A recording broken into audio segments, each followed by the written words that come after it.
We're in Washington, so we don't, create campfires or do silly games like that. Here's the simplest thing. You get people to talk from their hearts about who they are. What do they care about? What are their values? What are their fears? What are their concerns?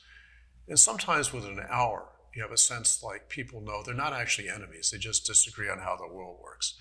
And that's the best way. And sometimes it's hard to disarm. There's some people come in hating each other to our processes and actually leave hating each other.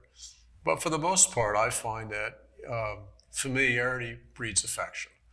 So if over time you create ground rules, we don't allow people to question each other's motives, you stay on topic, you don't hog the time too much, you listen to each other. And if in between you have meals together, you learn about each other's families and your needs, and you share things you're caring for an elderly family member, or you've got a child with special needs, you become more like your friends. And it's a lot harder for you to just go after someone's views when you see them as a whole human being.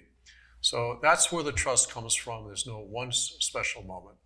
I do have one favorite story, though, which I'll tell you. Share it. The first time I did this was before Convergence, but it was a proof of concept that helped lead to starting a Convergence.